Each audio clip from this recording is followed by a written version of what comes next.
Boom, there we are. Hello, everybody. And now I'm going to try to go live on Instagram if it lets me. I'm not convinced it will. Of course, the button on it. Oh, there it is. Took a second there just to make things complicated. All right, Instagram is live as well. Interesting. All right. Oh, boy, double video, though. I don't think I want to see the Instagram video. Thank you, but don't think I need to see that. That's just confusing. There we go. All right. I think we're good. I think we're good. I'm going to get TikTok going, and then we are okay. All right. This is not terrible. All right. Let me see. Where is my... Oh, there it is.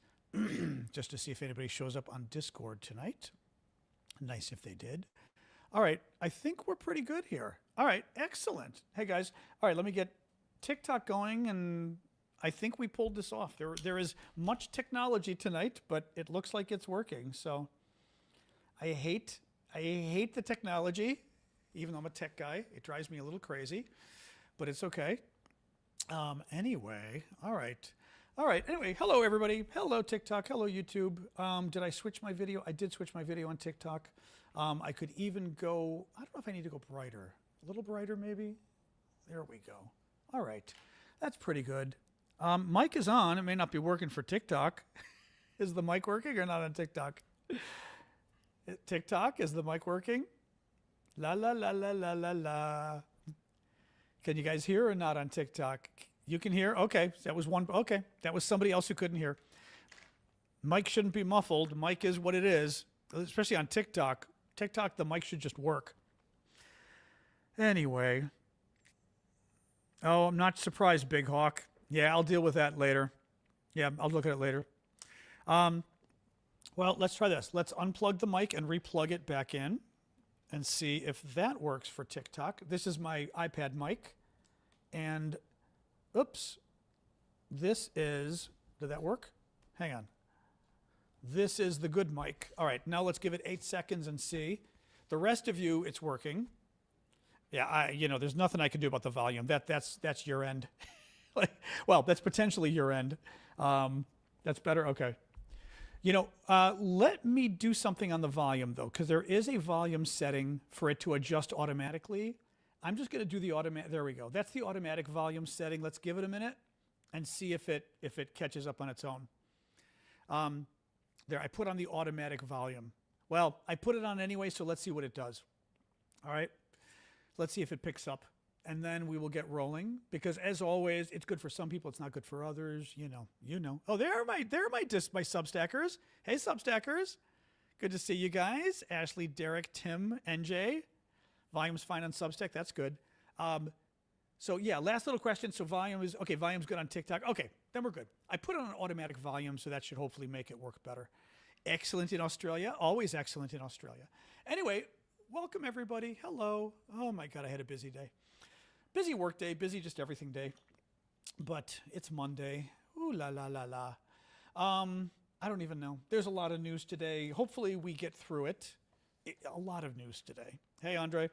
But, such is life. I know the Star Trek picture was hilarious. Amanda did a Star Trek picture of... Sasha and me, my dog, which was very cute. And I'm very surprised because ChatGPT does not always let you, do pictures of people. It always gets upset when I try it. But hang on a second, where was this? Here it is. Actually, I need to save this, so I've got it in my thing. Hold on, save photo. Oops. Oh, showing photos, okay. So this is a photo Amanda did of my dog and me, and it actually turned out really well. I mean, considering, ChatGPT doesn't always do faces well. Like, it can do your face differently. That like looks like, I mean, to me, that looks like me. I'm very impressed. And the dog, it's very funny. It's very funny. So that was very sweet. Anyway, it was very cute. So, anyway. Ooh la la. Welcome everybody. John Aravosis here. So yeah, so this show we talk about the latest 20 years younger. I think 20 years younger. That picture, are you kidding me? I don't look younger. I definitely don't look younger in that photo, that's for sure. But Anyway. Oh, didn't see that, Jason, but that's okay. So anyway, welcome, guys. John Aravosis. This is my show. We talk about the latest news across the board. I'm from Washington, D.C. Well, I'm not from Washington, D.C., but I do live in Washington, D.C., so a lot of the news I cover is the news from here. Let's just get rolling. We got a lot of news. Gifts are very welcome on TikTok. Superfans are even more welcome. Superfans basically are a monthly donation, automatic monthly donation. And you get to join me for the weekend show, which is nice. I do a special show on the weekends. Otherwise, your gifts throughout the show are very welcome as well. So all the other guys as well, Substack, Discord, YouTube, etc. All right, let's get rolling, everybody. So there's a lot of news tonight. I'm going to get through what I can. I may jump. I typically go through and like write down a lot of different stories that I think are important. Tonight's kind of long. So as we go through, I may start Xing things off, and we'll see as we go through.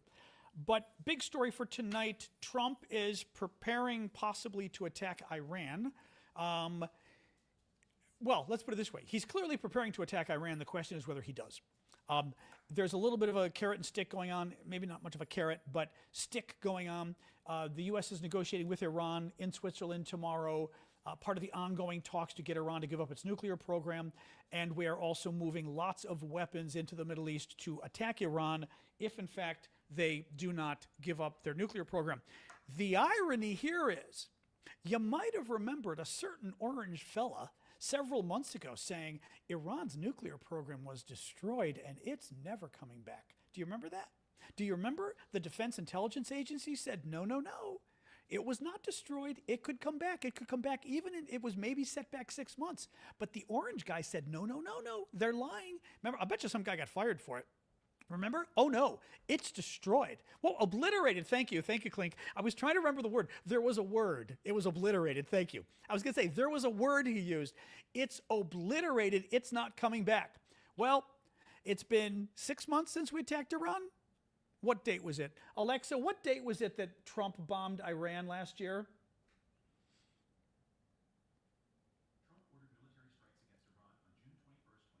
June 21st. So it was 7 months ago, 7 or 8 months ago. It's only been 7 or 8 months, and now we're threatening to blow up Iran again if they don't get rid of the nuclear program that Trump allegedly got rid of. And mind you, what really kind of pisses me off too is I do not see people in the media discussing this fact. And I think it's an important fact to discuss, which is basically, sorry, adjusting my shirt here, which is basically, you lied. I mean, most of us did, well, I didn't think Trump had eliminated Iran's nuclear program, but he claimed he did. And now we're already threatening war with Iran again 8 months later for a nuclear program that Trump claimed he got rid of. The U.S. is moving 2 aircraft carriers into the region. 1 aircraft carrier, the Abraham Lincoln, is already there. The Gerald Ford is on the way. The U.S. is demanding, Trump had 3 demands: Iran end its nuclear program. Again, he claimed its nuclear program was destroyed and never coming back.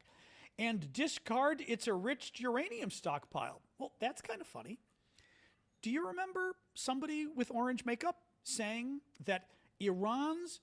Oh, thank you, Diana. That's a very... I don't think we've had that one before because I don't remember the makeup on the face. Thank you. That was a very nice gift, Diana. Thank you for that. Do you remember when we were asking, where did Iran's enriched uranium go? Where is it, right? And Trump said, it's buried. They'll never get it. It's completely buried. Well, now 8 months later, one of our demands is that they discard their enriched uranium. If it's buried, they couldn't discard it. Discard it means they've got it. So now, but again, he lied. Either he lied, well, we know he lied because Defense Intelligence Agency had already said, right? He lied to us about Iran's nuclear program being obliterated and never coming back. He lied to us about Iran not having access to its nuclear materials after the raids. But he also lied to us in the sense that all this stuff came back. Sorry, my news is running. This stuff came back and he never told us, right? We never heard anything about Iran. Like, when did Iran's nuclear program start again? When did Iran's plutonium or uranium get recovered? Never told us this. Any case, you get it. Marco Rubio, this was interesting in the paper today. The administration still does not appear to have a clear understanding of what would come next if it removed the Iranian regime. Thank you, Sandra. According to two sources familiar with the matter, Secretary of State Marco Rubio echoed this during a congressional hearing late last month, telling lawmakers that no one knows who would take over if the regime fell. Okay, I have a background in foreign policy, did master's in foreign service at Georgetown, law degree at Georgetown, worked at the United Nations, many, many foreign policy jobs. And one of the things I have told you guys repeatedly, and I always tell you guys, right, is, and it's a funny thing, it's kind of a funny thing to study in school, but we did study it. If you're gonna overthrow a government, you have to know what's coming next. Always. Never have a coup if you don't know who's coming next, because the guy or gal who comes next could be worse. And you don't want worse. It's sort of like the lawyer question about a lawyer never asks a witness a question the lawyer doesn't know the answer to, because you don't want to be thrown off. You don't want to help the other guy. You don't overthrow a government if you don't know who's coming next. Simple. The United States, Rubio said a month ago, I love that, Rubio's quote, no one knows who's coming next if we overthrow them. Nobody knows. Well, that's nice. According to two sources, we still don't know. We still don't know who would come next. Again, could it be somebody worse? Yes. Could the country fall apart? Maybe. I mean, this is not like, it's very frustrating to me because I am no friend of the Iranian regime. I would like to see them go. I would like to see them go as harshly as possible, the Iranian regime, right? Those people have the right to be free, and the regime is just downright evil. It is a terrorist regime. But if we're gonna go after them, we better be successful, right? And part of successful means knowing what comes next. So that's one big problem. Second problem, Iran practiced some military exercises yesterday, basically trying to signal to us that it might shut down the Straits of Hormuz if, in fact, we attack Iran. The Straits of Hormuz, I don't have my map in front of me. Well, I could bring my map, but I think I'll show you guys. It's a little bit of land, or a little bit of water, actually, between, I forget if it's Saudi Arabia or UAE or Dubai, one of those guys in the south, sort of jutting up, in Iran in the north, and it's a little bit of water. And that little bit of water connects a lot of oil exports from Kuwait, from Saudi Arabia, like I said, UAE or Dubai, those guys. Is it UAE the one sticking up? 20% of the world's oil goes through there. 20% of the world's oil goes through there.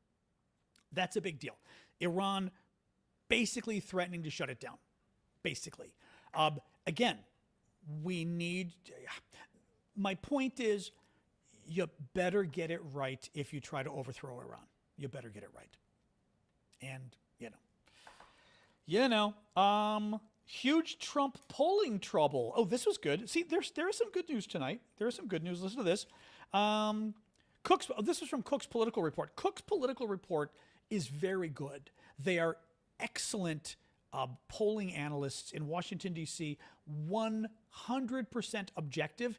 They are not Republican. They are not Democrat. They're very good. And they go back decades. Very good, smart people. They don't pick a side. So their analysis is always interesting. Cook's Political Report. President Donald Trump is hemorrhaging support from the coalition of voters that propelled him to victory in 2024. Young people, Latinos, and independents. But Trump's once impenetrable wall of support among working-class white voters is also showing cracks, driven by disappointment with Trump's handling of the economy. That should set off alarm bells for the Republicans, and not just in their race to keep the House. In a year when control of the Senate runs through working-class states like Ohio, Iowa, Alaska, Maine, and Michigan, these voters will have even more outsized influence than usual. In 2024, according to exit polls, white voters without a college degree supported Trump by 34 percentage points. They also backed House Republicans over Democrats by a similar 33 percentage points. Trump's huge advantage with these voters has all but evaporated today. According to the Cook Political Report poll tracker, Trump's approval rating among this demographic is barely above water at just 4%. 51% approve, 47% disapprove. Again, with this demographic, Trump won this demographic by 33 to 34 percentage points.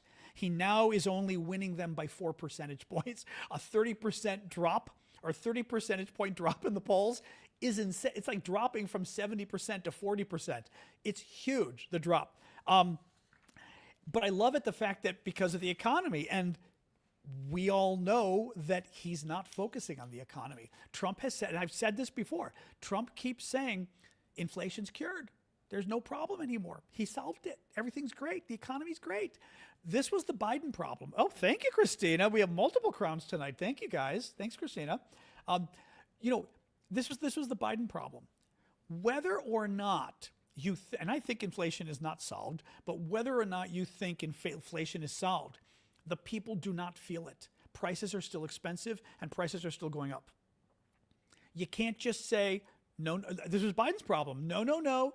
Things are fine. Well, voters don't react well to that. And in this case, inflation did go down last month, but prices, and I don't know what you do about it, prices are still through the roof. And I don't think they're ever coming. Eggs came down, gas came down. I don't think anything else is coming down. I think everything they did to us. Now, mind you, a lot of it is Trump created. Coffee prices, Trump did that, right? By putting 50% tariffs on Brazil. So you've got a lot of issues like that too. Politico, this was interesting too. This was an interesting story from Politico, another good political publication here in Washington, D.C. Let me read you a couple paragraphs. The title: South Texas will never be red again, meaning South Texas will never be Republican again, was the quote. Home builders are warning Donald Trump that his aggressive immigration enforcement efforts are hurting their industry. They're cautioning that Republican candidates could soon be hurt too. Construction executives have held multiple meetings over the last month with the White House and Congress to discuss how immigration arrests on job sites and in communities are scaring away employees, making it more expensive to build homes in a market desperate for new supply. This is a fascinating, because we always think of farmers. We don't think as much about home builders, right? Meaning using immigrant labor, things like that. Beyond the affordability issue, the executives made an electability argument, raising concerns to Republican leaders that support among Hispanic voters is eroding, particularly in regions that swung to Trump in 2024. Quote, I told lawmakers straight up, South Texas will never be red again, said Mario Guerrero, the CEO of the South Texas Builders Association, a Trump voter who traveled to Washington last week. He urged the administration and lawmakers to ease up on enforcement at construction sites, warning that employees are afraid to go to work. Oh, I'm so sad. I'm so sad. Nobody thought the face-eating leopard would eat your face. That's terrible. You mean he arrested your Latino workers when he promised he was going to kick out Latinos out of the entire country practically? When he promised he was going to, right? And then he arrested your Latino workers? Quelle surprise. Que sorpresa. Seriously? But look, I'm sorry, but these guys drive me crazy. They absolutely drive me crazy. Honestly, we talked about this. This is another thing we talked about. I remember during the election saying he's going after Latinos and how Latinos could vote for him knowing he's going after them. And in fact, he did. It's like, oh, well. No, good. Good that it's blowing up on them, meaning the Republicans. Man, what do you think? But it is fascinating that it's affecting home prices now, right? That basically a lot of Latino immigrants were building your homes. And now, they can't find workers. They're going to have to, not only are they going to have to hire, Americans, but they're going to have to hire Americans who charge a hell of a lot more. By the way, this is another issue I've talked about repeatedly. People would say, they should be hiring Americans. And I said, okay, well, the Americans charge 3 times as much as the Latinos do, the Latino immigrants. So you want to increase the price of the home, at least the labor of the home, by 3 times? Okay, right? My friend Damien had told us what the costs were in Washington, D.C. That basically the immigrants, who, I don't know if they're legal or not, but the immigrants charge $10 an hour. The white Americans charge $30 an hour. And he said for a typical event, that could add $400 an hour to the price tag of an event. And you're holding an event, and all of a sudden the price tag goes up $400 an hour, right? And if you're building a home, which is many more hours, and the price tag of the labor gets tripled for your home construction,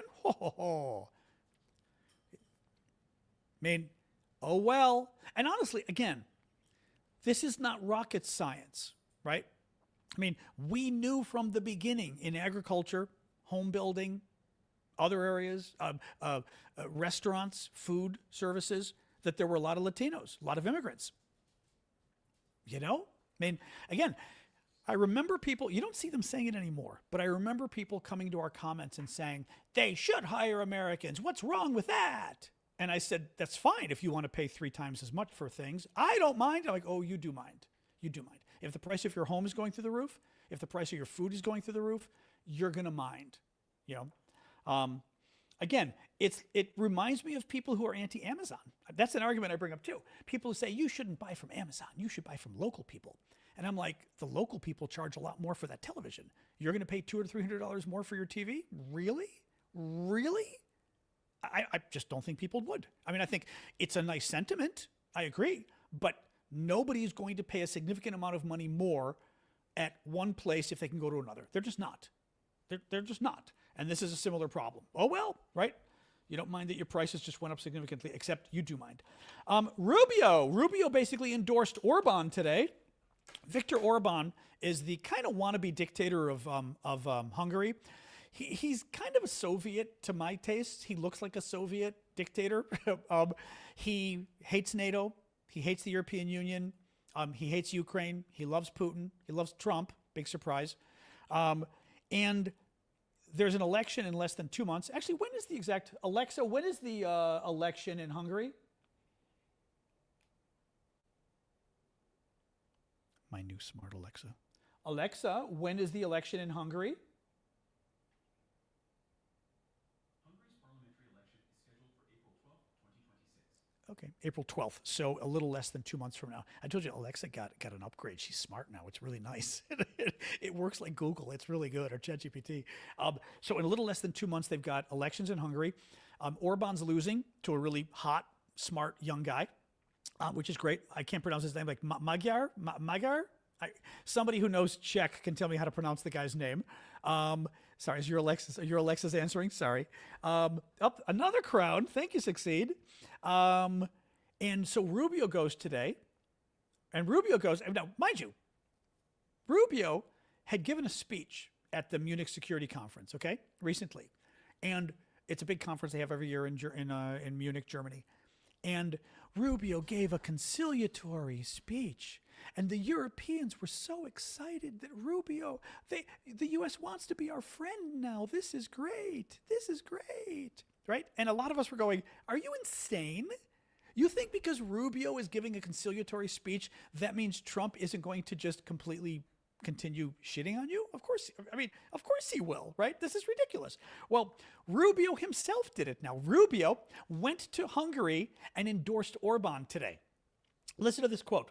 We want this country to do well. It's in our national interest, especially as long as you're the prime minister and the leader of this country, Rubio said. He endorsed somebody for leadership of a country 2 months before the election. He involved us in a European election.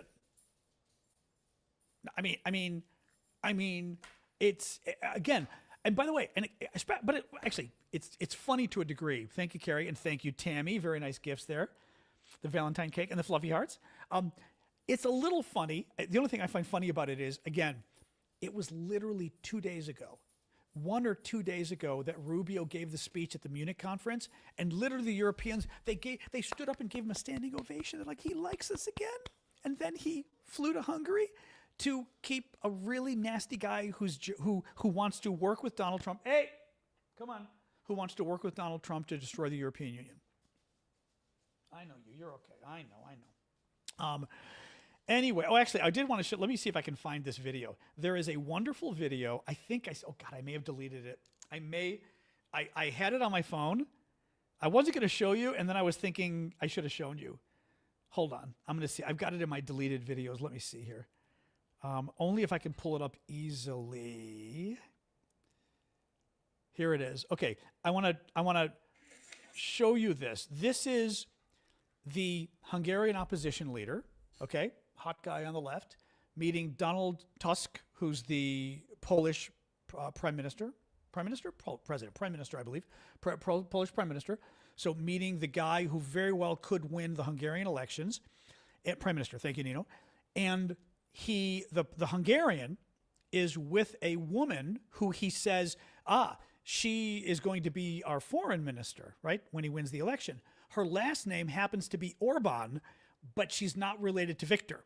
So he introduces her and says this to Donald Tusk. He says, oh, this is so-and-so Orbán, but she's not related. And it's like, ha, ha, ha. Listen to the conversation, though, because it's pretty damn funny. Possibility to see you, my colleague, future Minister of Foreign Affairs of Hungary. The name is only a coincidence, Orbán. My name is Donald. He goes, blah, blah, blah, Orbán, but her name is only a coincidence. And Tusk goes, my name is Donald. Basically saying, don't hold it against her that her last name is Orbán.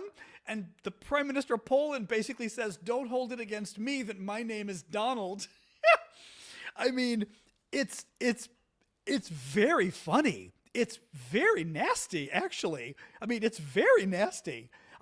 Trump will not be happy about that. And for them to say that publicly is hilarious.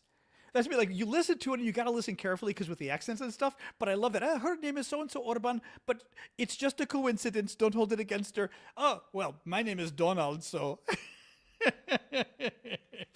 I just think it's it's nasty and it's good nasty. Exactly, Karine. It's just such a wonderful joke. Anyway. Oh, hey, Zia, sorry. I'm just seeing your Magyar. Okay, it is Magyar. That's what I was going to say. I knew it was something like that. Oh, you are Hungarian. Oh, Zia's Hungarian. Moved to the States in 2003. I know, because Zia, we had a little back and forth on Substack earlier today. Oh, interesting. Okay, did not realize that. That's very interesting. All right, a little bit more here. A couple of Epstein updates. Roger Sollenberger is a very good journalist. Sollenberger reported today, he had a big essay, but his snippet on Twitter was, the FBI did interview a victim who credibly accused Donald Trump of sexual assault, according to Epstein file documents. Thank you, Jen, for the gift there. According to Epstein file documents, undermining claims that Trump has not been accused of wrongdoing. It is unclear what became of the investigation. Now, I'm trying to remember, was it Pam Bondi, the Attorney General? I meant to Google and I forgot to Google. One of the administration officials said there was no evidence of any credible allegations against Donald Trump. Which one was it? Hey, Lee, over on Substack. Which one was it? Was it Bondi? I thought it was Bondi. I thought it was. Yeah. There's no credible information. Well, now there was. Interesting. Emails, Epstein, because they're still going through the Epstein emails. Epstein emails show Steve Bannon, big Trump protege, or maybe Trump was his protege, worked in the Trump White House, now is on his own, but works with Trump. Very scary guy. Epstein emails show Steve Bannon approached Epstein about taking down Pope Francis. He wanted to take down the Pope because he thought the Pope was like very anti-Donald Trump and was like the biggest enemy for Donald Trump or some crazy ass thing. Thank you, Carrie. You guys are all doing nice gifts tonight. Thank you, Carrie. Very generous gifts over on YouTube this evening. Thank you. Billionaire Tom Pritzker announced on Monday he was retiring as executive chairman of Hyatt Hotels after his association with Jeffrey Epstein was exposed. This is getting interesting. We're now starting to have Americans. Remember that woman running at the top of the law firm had to resign? Actually, the woman and the man. There was a man as well. There was the Democratic female lawyer. I think she was like White House counsel under Obama or something. She had to step down. There was a male lawyer was it Paul Weiss or something that had to step down? And now you've got billionaire Tom Pritzker, who was the executive chairman of Hyatt Hotels, had to retire and step down because of his association with Epstein. Now, no one has been held accountable in terms of the U.S. government. There are, a dozen plus people associated with Donald Trump that have been referenced, including the Commerce Secretary, including Trump, including Melania and others. No crimes alleged that we know of, right? But horrible stuff. New York Times. Oh, listen to this. This is crazy too. This is the New York Times. I'm reading from the Times. The White House stands by a State Department nominee who complains that white Americans are increasingly second-class citizens. He warns of white erasure, and this same State Department nominee of Trump says Jews love to see themselves as oppressed. This guy, he's a Trump, horrible stuff. Horrible stuff. He's a Trump nominee to the State Department. Let me read more from the New York Times. Jeremy Carl, President Trump's nominee for a senior State Department post, I watched this clip last week, struggled at his confirmation hearing on Thursday to answer what should have been an easy question, since he wrote an entire book about it. What is white identity and why is it under threat?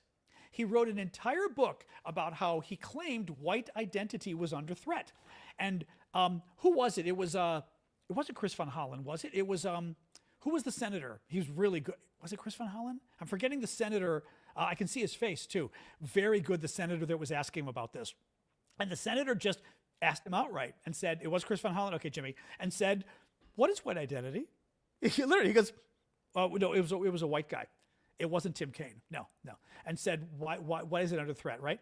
So, okay, let me go on here. He says, he after nervously rambling about white food and black food, white music and black music, and white worship styles, he literally did. He started talking, he started saying things. I watched this, and he says like, well, you've got black food, and you're kind of going, okay, not the way I would put it, but there are cultural foods, right, that blacks from the South like, cultural, whatever. You're like, okay, maybe. But then he goes, and you have white food. And I'm going, wait a minute. Okay, it's fine to say there are certain foods that might be culturally black. I don't know. I don't even know, some fried foods or corn, whatever. I don't know, like barbecue foods or something. I don't know. But there's white food. There's, soul food. Actually, soul food's an even better example, right? Soul food, okay. But white food? Like I said, he goes, there's white food. And you're going, there's white food?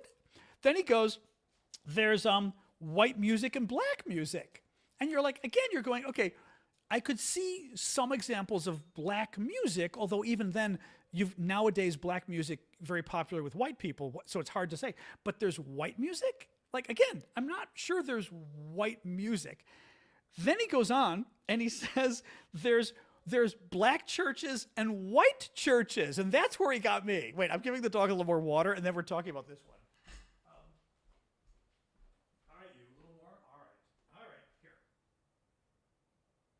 There you go. Okay. You're fine, relax. And he's going, and you're like, okay, there are black churches. I don't think there are white churches. Like, outside of the KKK, there are no white churches in America. Not anymore. There used to be. It was really racist, and it was in the Deep South, right? When they wouldn't allow blacks. There's no such thing as a white church.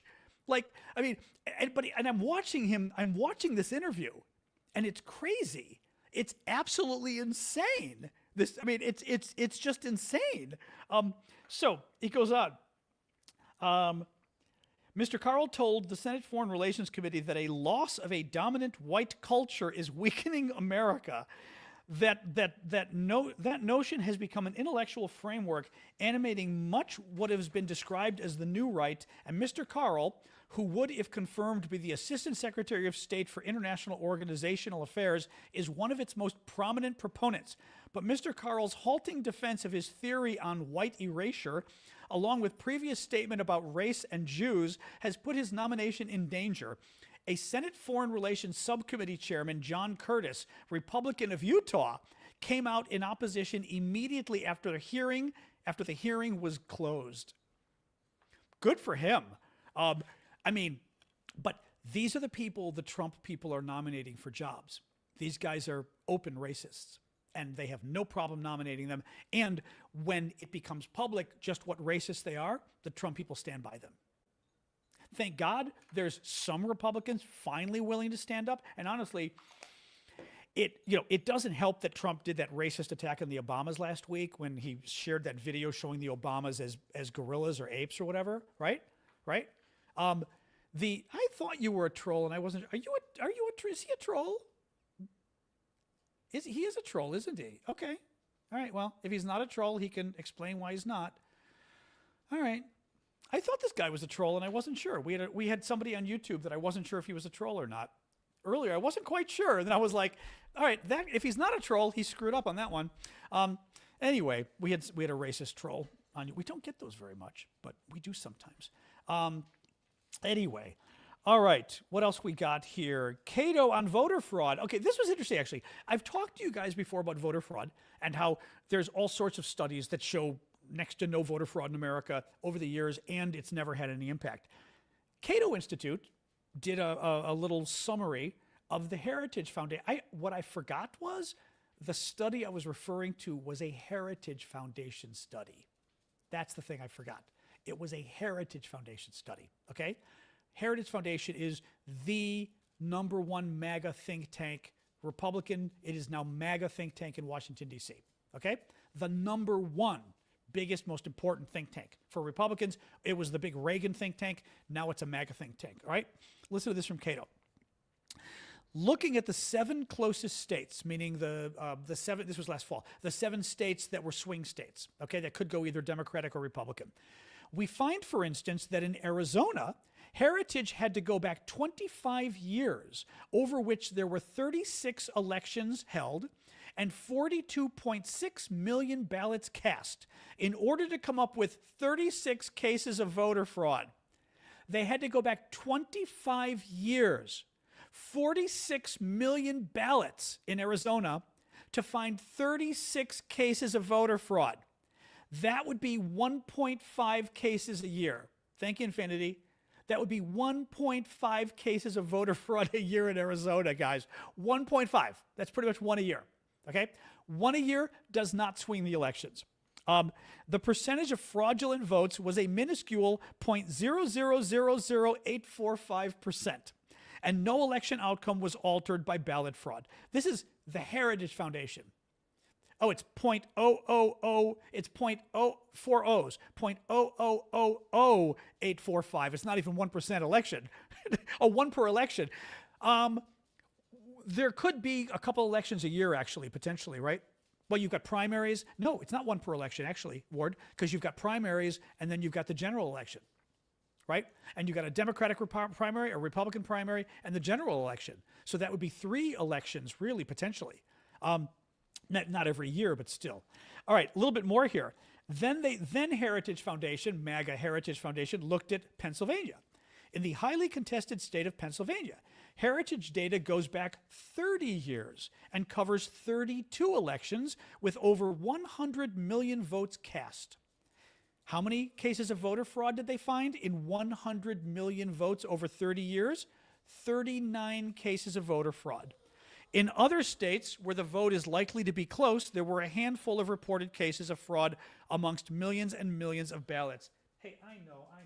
Sorry, the dog is being very whiny tonight. So next time, I wanted to talk about that only because I mention it a lot, but I didn't realize it was Heritage, and I've never given you guys the data. We do not have significant vote fraud in America at all. We don't. Thank you, Diana. Hey, will you stop, please? I can pick you up, but you don't like being picked up. What do you want from me? Huh? What do you want from me? No, the dog is whining. She's whining to me because she hasn't been feeling really well lately. And she's whining, but at the same time, every time she doesn't want to be picked up, she probably wants to play, but, we're kind of in the middle of the show here. All right? If it was my mom's dog, it would be easier because my mom's dog loved to be held. Mine, I know.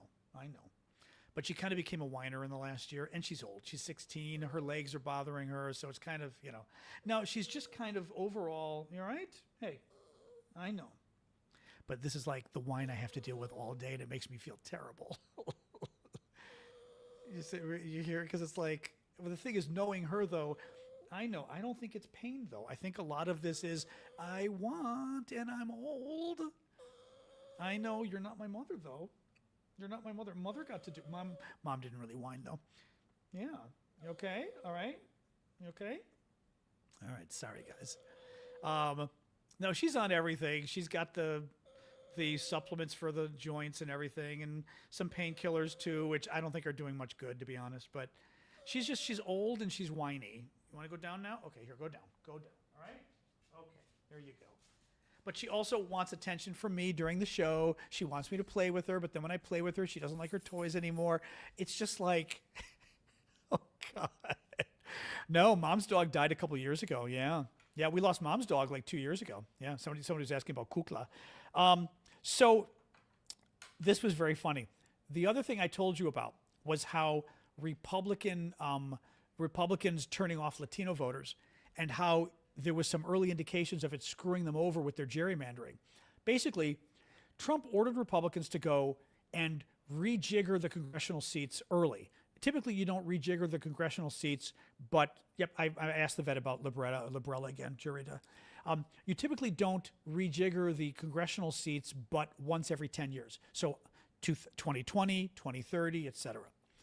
Well, we go and Trump orders the Republicans to rejigger the congressional seats now to try to basically cut out Democrats, turn the seats into, basically, you literally cut up the seats, you cut up the map, right? And by cutting up the map, you make it so that Republicans win and Democrats lose, okay? Well, there were reports that Republicans may have screwed themselves, particularly in Texas, because they looked at the 2024 election when Trump did so well, right? Yeah, I know, Miranda. It could be that too. Yeah.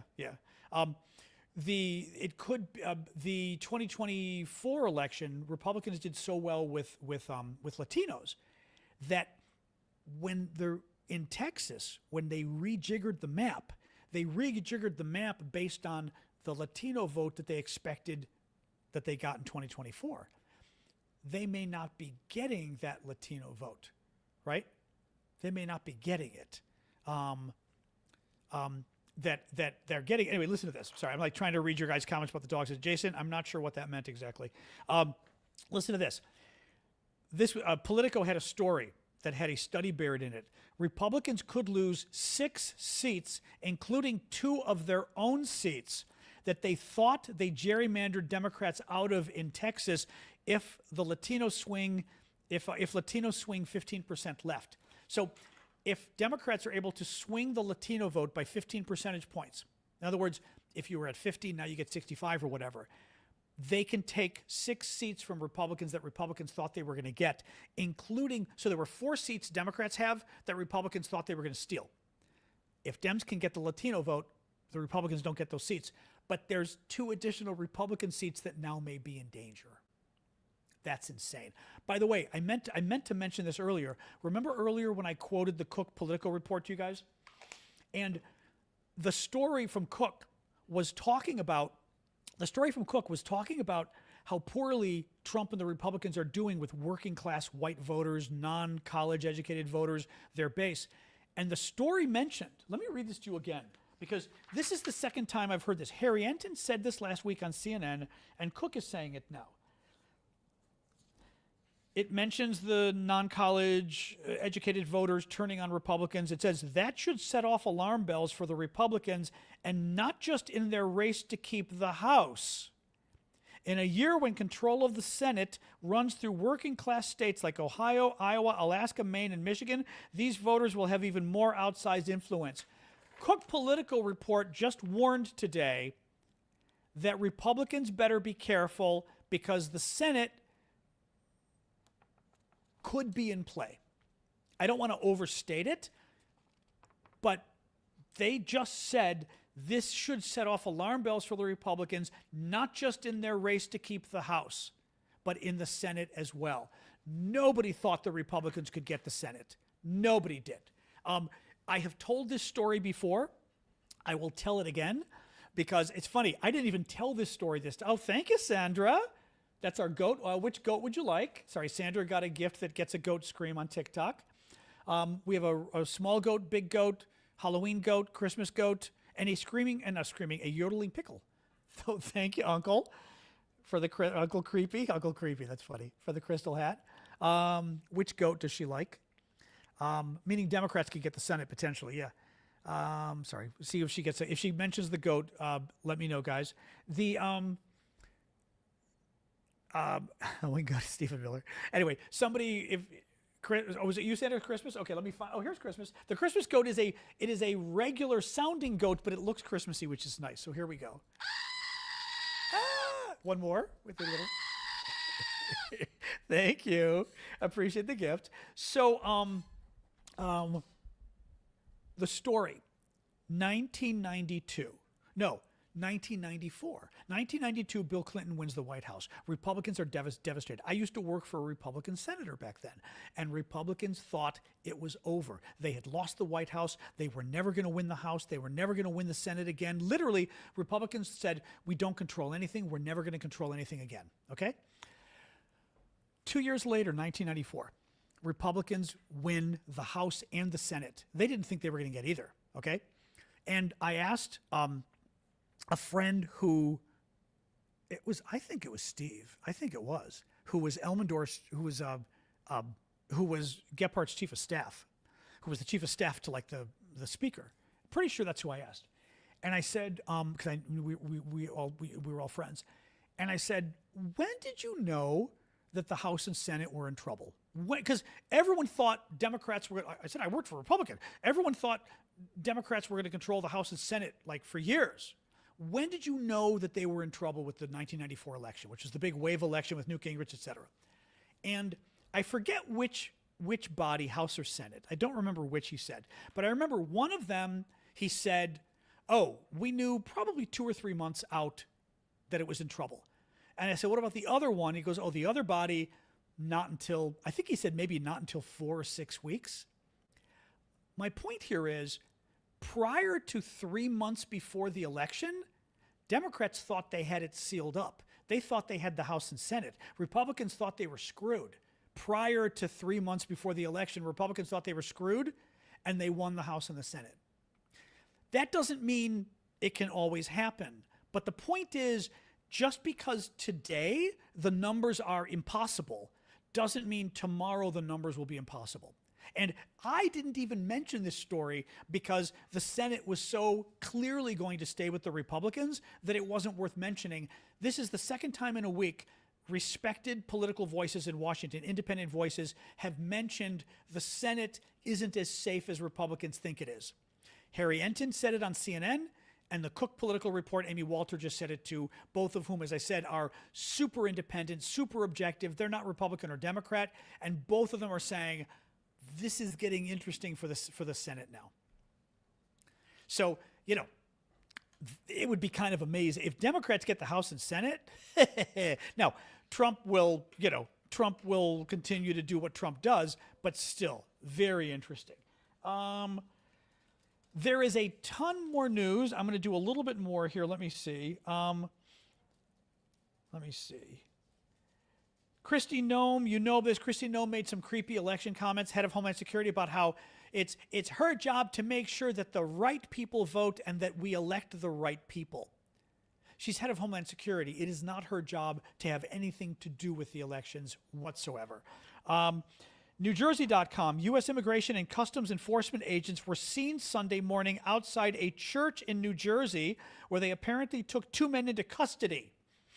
Remember how the Trump people have been going after Don Lemon and everybody for that protest in the church in Minneapolis or St. Paul, whichever it was, and Lemon was just covering, he wasn't even part of the protest. He was just covering it as a journalist, and they're prosecuting those people. The Trump people themselves are using churches to bait people and arrest them for immigration offenses. Again, typical with these guys. This was another big story. Canada. The Canadians are facilitating a possible trade deal between Asia and Europe, between the European Union and an Asian group called the Indo-Pacific Club that Canada's a part of. Basically, it would be the largest global economic alliance if it comes through. It's like 12 Pacific countries, because it includes Canada, and the European Union, which, is however the hell, 27, whatever the hell it is now for the EU. They're doing it because of Donald Trump. They're doing it because Trump has made clear that America is no longer a reliable ally. I mean, big deal here. Decrease in Canadian travel to the U.S. cost $4.5 billion last year. Let me look here. I'm just looking here. I hear you, I know. Actually, there was a really good quote from Hillary Clinton about Ukraine I want to read to you. Hang on. Give the Ukrainians Tomahawks. Give them more missiles for their Patriots. Allow them to inflict more damage beyond the border in Russia. That's when they actually started thinking about coming to the negotiating table, the Russians, when Ukraine was able to reach targets inside Russia. Apparently, it's not enough pain for Putin to have hundreds of thousands of Russian soldiers killed and injured. Inflict pain on the refineries. Inflict pain on the missile sites. Inflict the kind of pain that will actually create the conditions for a better negotiation. She's good. I mean, the woman would have been an amazing president. She's damn good on the foreign policy stuff. Anyway, I just wanted to read that quote because I thought it was pretty damn good. There is the Harvard Gazette reports a new study showing drinking 2 to 3 cups of caffeinated coffee a day lowers dementia risks. Obama weighed in further on the alien thing, which I thought was very funny. So Obama last week does an interview. And it's a very quick interview, okay, quick questions. Aliens. And he goes, real. Right? And everyone went, okay, that's interesting. Right? Why did Obama, who was president, say aliens were real? Meaning space aliens, right? He comes out and issues a tweet, updating. He says, I was trying to stick with the spirit of the speed round, speedy questions. But since it's gotten attention, let me clarify. Statistically, the universe is so vast that the odds are good there's life out there. But the distances between solar systems are so great that the chance we've been visited by aliens is low. And I saw no evidence during my presidency that extraterrestrials have made contact with us. Really? Now, I do not think there's a conspiracy here. My good friend Garrett Graff did a book on this recently about UFOs and basically concluded, Garrett told me, the conclusion of the book is, yes, there was a conspiracy, a government conspiracy to hide what they knew, but they didn't know anything. He said, there is no evidence of space aliens, but the government did in fact have a conspiracy to hide the information they had. He goes, it was crazy and it was stupid. Interesting. Right, the Fermi paradox, all sorts of different things, exactly. Now, what's interesting to me is, Obama didn't say, I was president, there's no evidence that aliens are real, there's no evidence that life exists, okay? Didn't say that. He said, I saw no evidence during my presidency that extraterrestrials have made contact with us. I just thought that was interesting, right? That they've made contact with us, not that they exist overall. It was just, to me, it was a little specific because it's like, okay, so you saw no evidence that they've made contact. Did you see evidence that they exist that perhaps you can't talk about? I'm assuming, all things being equal, I'm assuming Obama saw no evidence that aliens exist. It would have been nice had he was being very, very, very specific. He was being very specific. So there you go. And by the way, mods, report Moby as well, because Moby may be getting a visit from the Secret Service. Report that one as well as a death threat. Somebody decided to post a little death threat about Obama. That's the kind of stuff that literally will get you a visit from the Secret Service if you're inside the United States or ever plan on coming to the United States. So I would be careful with that if I were you. So who knows? The final thing, which Trump is going to go nuts, I'm not going to show you because YouTube may get upset. Obama was at the All-Star basketball games this weekend. 2 things happened. One, he stood up with Michelle and got a standing ovation, which Trump gets booed at these events. The second thing, they're playing basketball and the ball, racing down the court, they lose control of the ball. It goes into the stands. Who catches the ball? Barack Obama. Literally, there's great video. There's one video from far away, and the second video is close up, and you see Obama go, boop, and catch the ball. And then throws it back. It was the craziest thing you'd ever seen. Absolutely hilarious. I don't want to show the video because, like I said, TikTok is probably okay with it. YouTube might have an issue. YouTube gets upset sometimes with videos like that. But it was the funniest damn thing you've ever seen. It's great. I mean, it's all over. You can Google it. Google Obama and All-Star Game, and you'll find it. But even Obama getting a standing ovation was amazing. Was absolutely amazing. I mean, they loved him. And he did an interview with, I don't know who the guy was, some former player from Indiana or something. I don't know who the guy was. People know who he is. But Obama interviewed Obama after the game about the game, and Obama was just great. I mean, just friendly, nice, interesting. I mean, just affable, just really nice. Hey, dog, what's the matter with you? Hey. I know, it could be sundowning. The only problem is she does it during the day, too. It could be sundowning, but she does do it during the day. And she doesn't do it at night, though. She goes to sleep. My dog goes to sleep at night, and she's quiet. Totally quiet once she goes to bed. So it's difficult to know, which is also why her whining. I don't know if it's pain, because at night, once she goes to bed, she's fine. She just kind of she wants stuff, and when she wants, she whines. Oh, right, and there was a picture of him with Yanni. Yeah, with Yanni, the Greek player from the Milwaukee Bucks. There was a nice picture of that, too. I know the treat dispenser, that's true. Just be able to, go bloop. That's a good idea. I need an electronically controlled treat dispenser for the dog.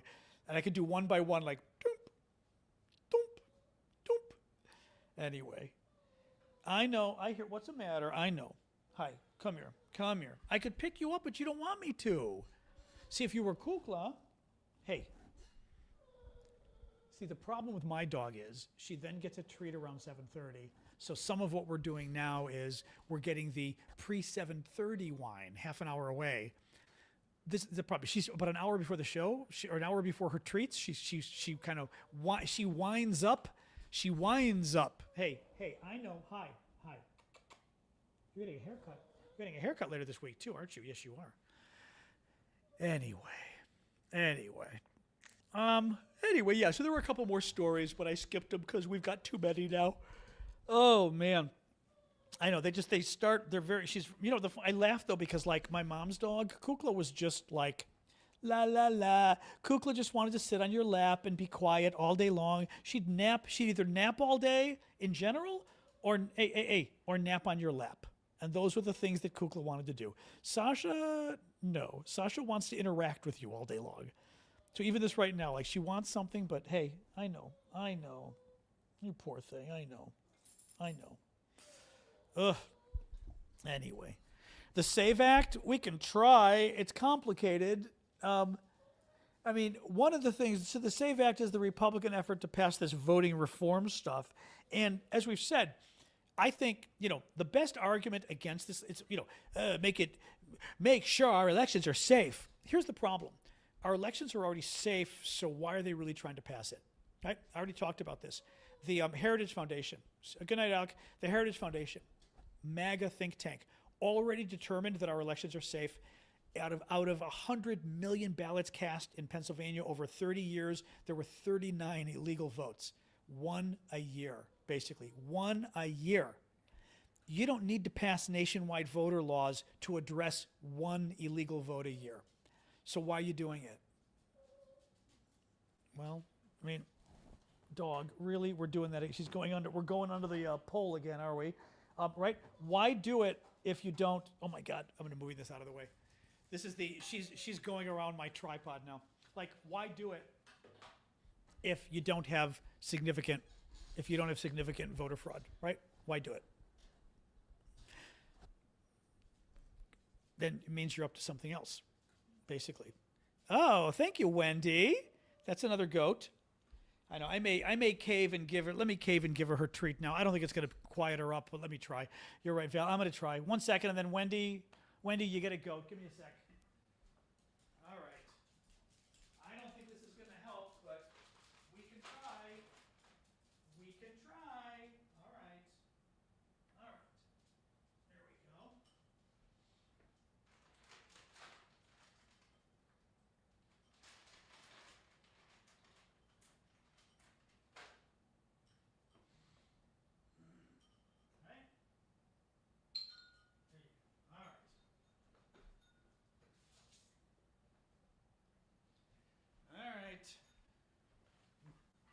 I'm suspicious. Let's see if this quiets things down. She got her treat.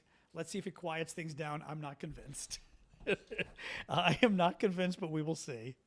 We will see. Yeah. Well, I ding it because her hearing isn't very good anymore. So I drop it so it makes a loud noise in her bowl so that she goes, oh, and she knows that it's there.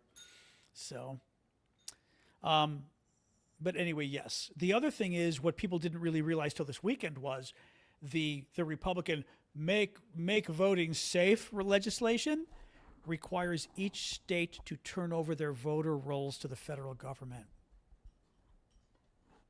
so they can go through them and erase whoever they want. Yeah. That news sort of spread this weekend. People were like, wait a minute, what? I mean, it's bad enough what they're doing with this, but they want to take the voter roll. They're trying to get states to turn. Remember Minnesota? Remember Bondi, right after they murdered Alex Preddy, that Bondi wrote Minnesota and said, well, if Mr. Governor Walz, if you just turn over your voter rolls, we'll leave. We'll take ICE and leave. And we were like, I'm a little confused. I thought ICE was there because there's crime or there's illegal Latinos or something. And now you're saying if we give you our voter rolls, you'll leave. So it really wasn't about that. Oh, was it Halloween? I didn't see. Who was it? I don't remember who it was. Was it Wendy? Who's getting the goat? And is it the Halloween goat? I don't remember. Hey, Wendy. I don't remember who did it. It was Wendy. Okay, are we doing a Halloween goat? Okay, did she want the Halloween goat? Oh, thank you, Wendy. Appreciate that. Okay, we'll give you the Halloween. Well, the Halloween's always the nice one anyway.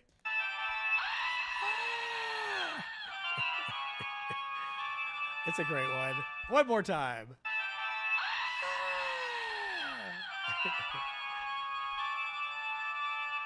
There we go. Thank you, Wendy. Appreciate that. Is it required to have a voter roll, or can you choose or put undecided? I'm not sure to be kind-hearted. In American elections, there's no such thing as undecided. What you can do is you can write in somebody else. You can pick anybody who's on the ballot, or you can put your own choice, or you can not vote. I mean, like Washington, D.C. usually has tons of offices that I'm not familiar with what they're about, so I'll vote for mayor. I'll look for some of the, what are they called? The propositions or whatever they're called. I forget what they call them. The sort of, we propose to do this kind of stuff. And if I understand it, I vote on it. If I don't understand it, I don't vote on it. Or if I don't know the job or the person running for the job, I don't vote on it. So you can take your ballot and not vote for everything. Oh, party registration. For party registration, what's your question, though? I'm not sure what you mean. You've got to ask that again. I'm not sure what you're talking about. Are you talking about primaries or something? I don't know. You okay, you? All right. All right, let's see if this calms her down a little. I don't know if it will. It's making me like, I don't like having the dog get old. It's freaking me out.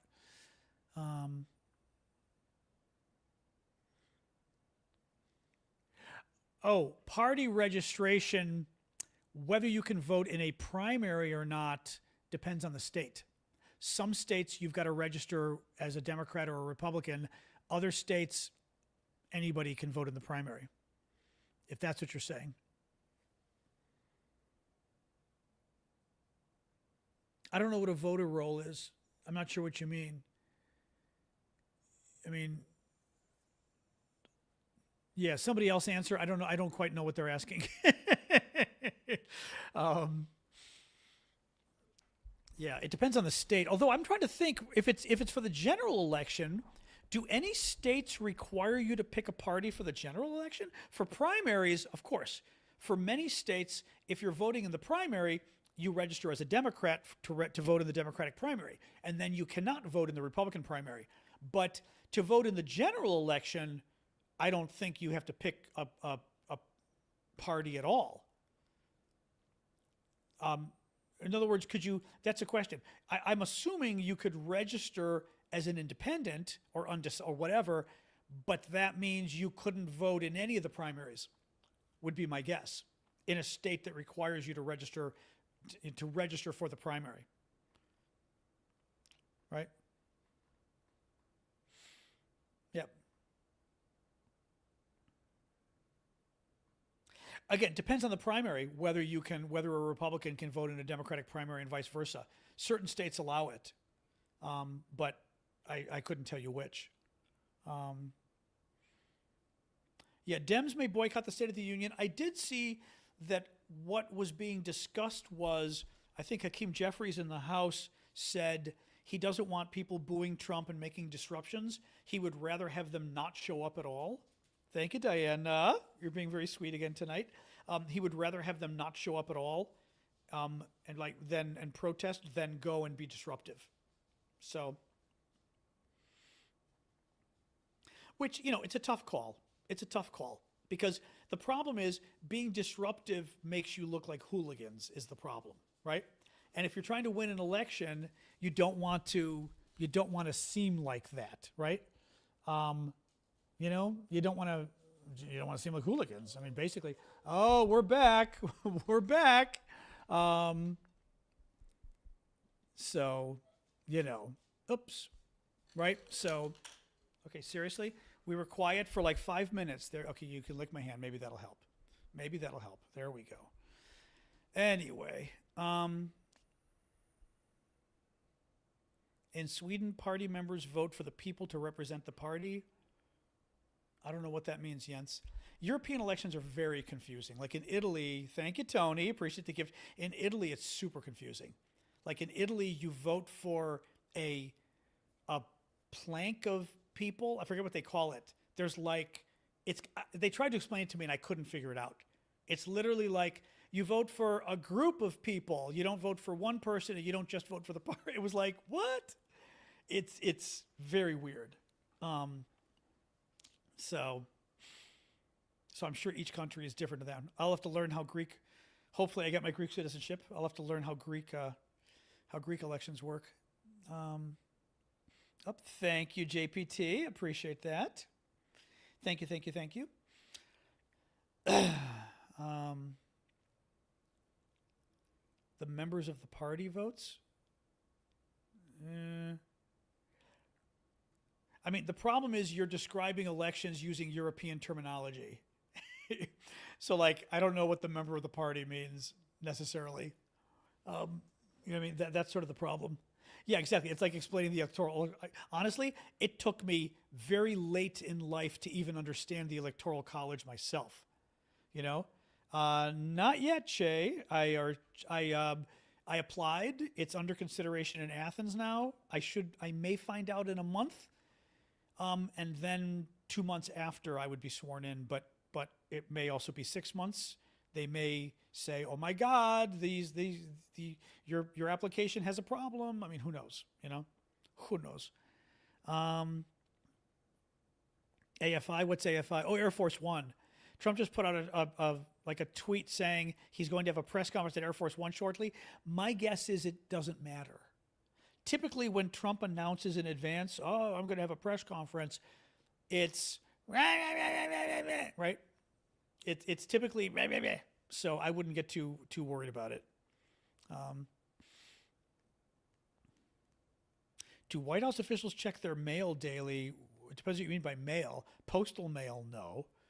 Email, sure, but they've got private email accounts that you don't know about. So, they do. I'm not sure what you mean beyond that. Private citizens writing, good luck.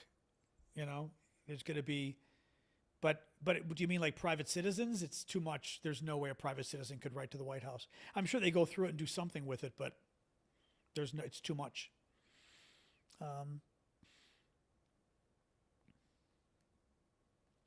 Not necessarily. Heel is asking, after Trump's term, do you think we, the USA, will be able to restore a lot of our reputation like how it was before in general? Somebody was asking that or is talking about that on Twitter tonight. And I weighed in and I said, the problem is when Trump leaves, Democrats win, you could have people back in power who like our allies again, who like the Europeans, who like the Asians, who respect our allies, right?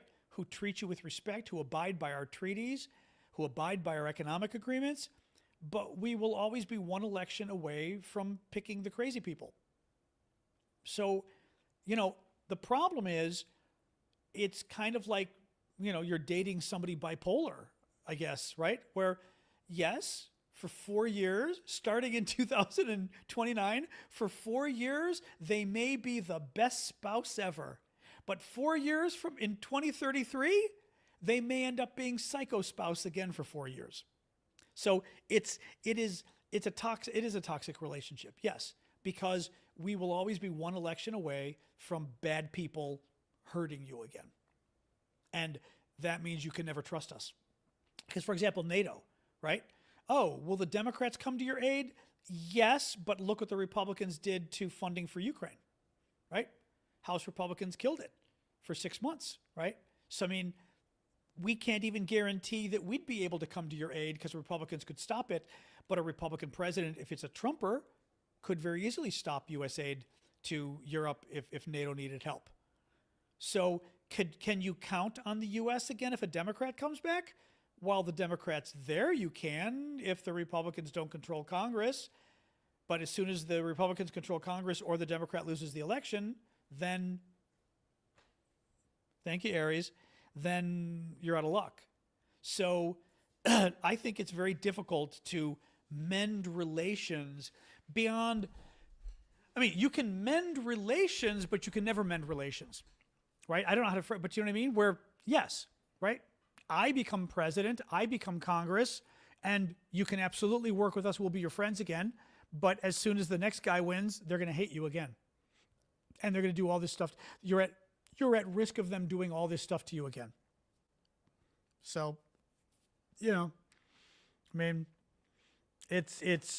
you should never trust us again, because we are always going to be one election away from possibly electing somebody who turns on you and hurts you again. That means economically, you can no longer tie yourself to us. Canada, forget it, right? All the integration with the U.S., forget it at this point. I think what your leader's doing is correct in terms of the European Union with Canada, with Asia. You know, you don't really have a choice but to obviously deal with the U.S. economically. But I think at this point, we're a little bit of a failed state to some degree. You know, I think you can't risk it. I mean, obviously the other places are dangerous too, but I don't think you can risk relying to such a large degree on the United States, unfortunately, you know? Now, the funny part is, once she got her treat, she did get more quiet. So now that I said that, she's starting again, you know? So I think there's an element of the treat helped. The treat helped, but, you know, not enough. Anyway, and the problem is she can't go for a long walk because her legs are bothering her, so that's making her even more pent up. I'm like, ugh, I can't give her more treats. She's going to get obese, and then we have lots of problems then. Yeah, you can't do that. There's only so much you can give her. So she's already getting enough of the treats. Anyway, what else? Actually, we're almost done. We're pretty much done with the show at this point. I know. Well, she can't hear me say it. Her hearing is gone to a large degree as well. I know. The thing is, I always thought the stroller thing was weird. I get it now. I get it. I know. Hey, Tupo. I'd not been doing Twitch for a while, but I'm using this StreamYard thing, which I don't love because the quality is not great. For TikTok, it's great, but for everybody else, the quality is iffy. But if it doesn't bother you, I've got to decide in the next month, actually the next day, I think I'm going to buy one more month of this, but it's very expensive, this StreamYard thing. But I'm not thrilled about the quality. My sweater is from France, actually, deep blue. But it's good because it's from a truck stop in France, which is cool. Yeah, Substack isn't the problem, though. The problem is StreamYard, the streaming service I'm using for Substack, for YouTube. You think YouTube's okay? Okay, interesting. Because the quality I see when I look at the recording is not great. Are you looking on anything bigger than a telephone? Checks? Interesting. So it's better tonight. Who knows why? Well, the sound we know. The sound we did figure out that problem. You know? That we know. There was a button I ticked to get rid of the sound. It was whatever it was doing for echo cancellation or something was screwing it up. But no, we got a good crowd on Substack again. Hello, Substackers. Thank you for joining tonight. 15 people. That's a good turnout. Considering I've only sort of started beefing up Substack again. Oh, you're on a PC. Oh, that's interesting. Okay. Interesting. Okay, on a PC, it's good. Okay, I'm surprised. That is good. All right. That's good. Yes, sound, but sound was because we figured out one of the settings was bad. Thank you for the hearts on Substack. That was cute. But yeah, that's interesting. I'll have to look. Okay, well, that's good to know at least.